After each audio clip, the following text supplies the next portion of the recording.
CSA's working class foreign policy, the Free Palestine section, they lay it out plain.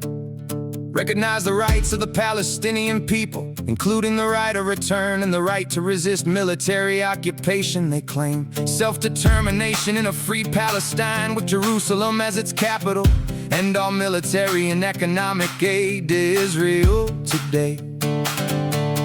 Prosecute U.S. and Israeli leaders responsible for the genocide in Gaza, or so the platform does say. The framing cast Israel as the sole aggressor and the U.S. as enabler of occupation and crime, while demanding one-sided concessions that history shows have never produced lasting peace in the region this time. They call it working class foreign policy when they cut the aid and back the side that rejects every prior deal. But every demand that isolates an ally often strengthens the rejectionist who thrive on the endless ordeal. Right of return and the right to resist sound like pure justice on the page, until the practical result is demographic erasure of the Jewish state and more rounds of rage.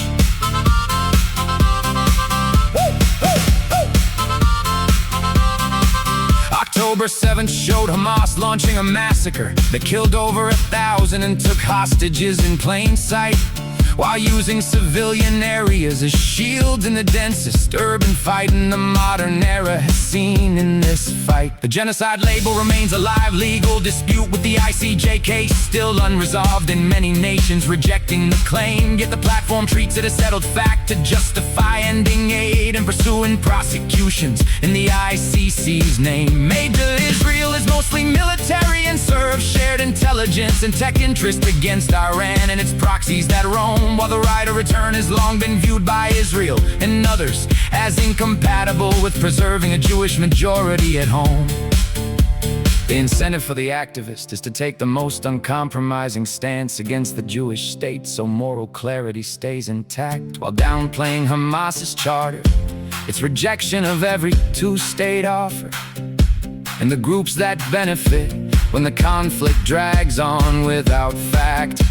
Both sides in this conflict are committed acts that deserve scrutiny and accountability under the laws of war. The record shows it clear, but selective focus on one side plus ending the alliance that deters wider regional war multiplies the risk without the same restraint here. Real working class interest lies in stable energy prices, secure trade routes, and containing theocratic expansion that raises costs for everyone, not in unilateral withdrawal from a democratic ally that shares intelligence and innovation in a neighborhood full of adversaries that threaten them. They call it working class foreign policy when they cut the aid and back the side that rejects every prior deal. But every demand that isolates an ally often strengthens the rejectionists who thrive on the endless ordeal. Right of return and the right to resist sound like pure justice on the page,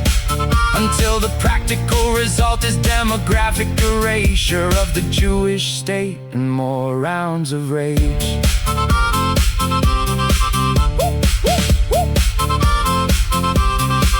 When the aid stops and the prosecutions begin, and the next round of fighting arrives with no forward deterrent in place, who still calls it liberation? The ones who wrote the platform, or the ones who live inside the fallout that follows the space?